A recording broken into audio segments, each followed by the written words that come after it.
Hey, morning guys. We are in the middle of spraying soybeans. Got about half the acres covered, and we are at the furthest away farm from our home farm, about 45 miles away. And yesterday we did not have a good day with tires. We blew a tire on our spray trailer nurse tank, and as soon as we got that changed, we noticed one of the sprayer tires had a massive gash in it, and probably won't last much longer. So we are headed up here with 4 guys and a bunch of tools to get that changed.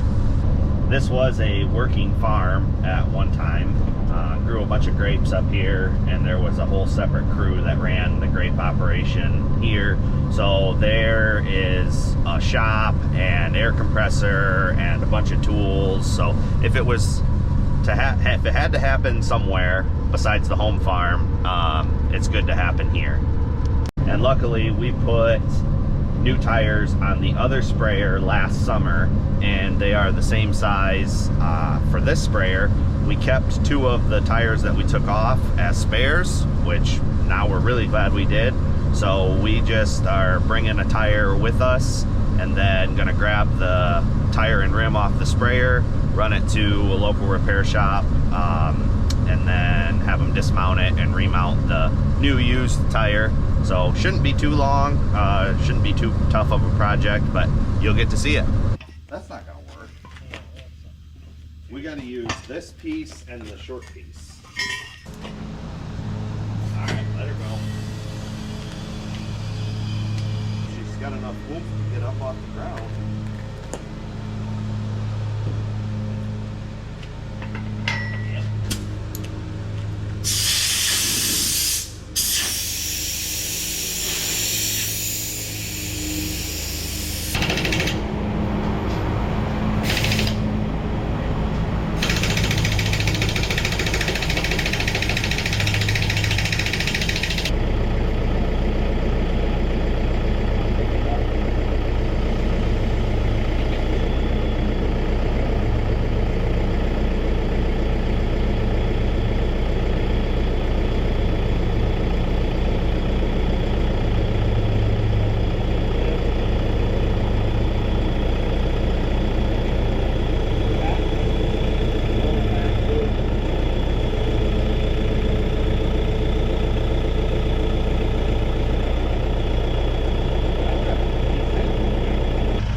Just a quick tire change.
Efficiency and time got them.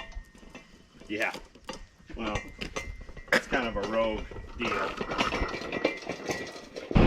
Well, overall, that actually wasn't too bad. Got to give a big shout out to Division Tire in Dowagiac, Michigan. Those guys are awesome.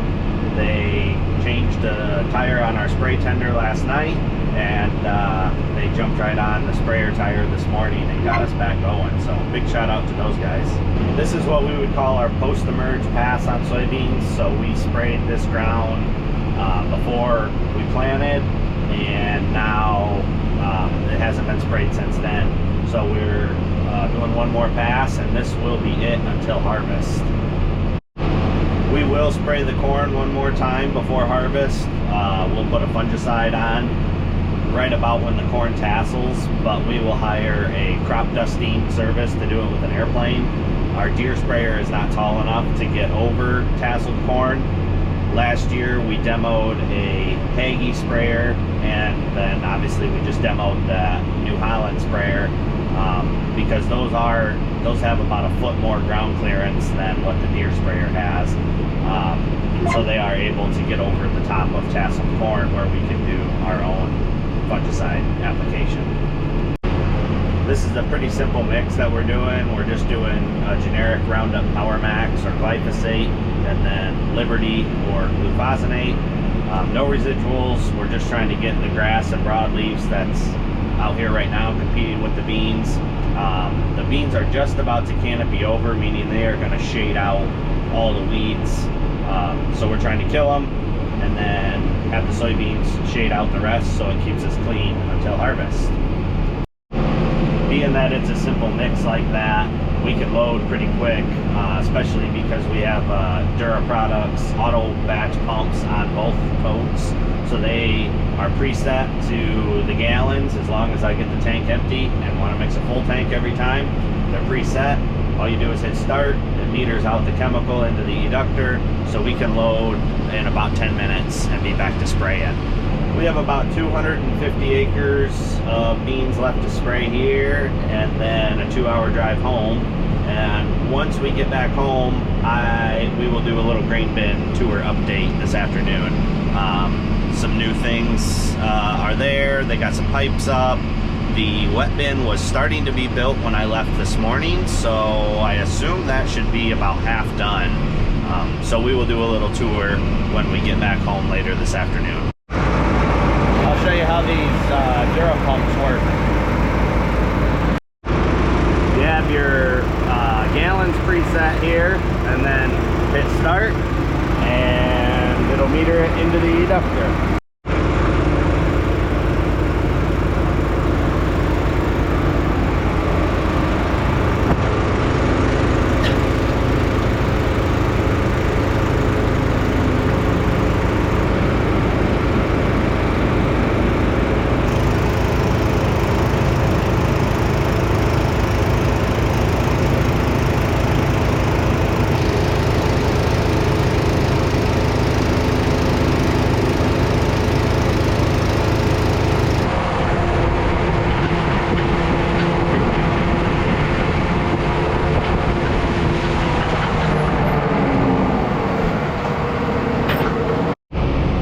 Well, we got that farm done, so now it's a 45-mile drive home, and we also have another tire that's starting to go. So fingers crossed that we make it home, but looks like we'll be ordering a set of tires for the sprayer on Monday. Well, we made it home, probably just barely. I don't think it had a lot of life left in it. I'll crawl under here and show you. I gotta find it. So that's what happened, and that's what happened exactly on the other one. It's where the tread flexes as it goes to the bottom, and these tires are 9 years old, so I think they just got weak right here and started cracking. But we made it home, so that's a good thing. This video got a little bit longer than I had anticipated, so I'm gonna save the grain bin tour for the next one. That'll be early next week, and so thank you guys for watching, and we'll see you on the next one.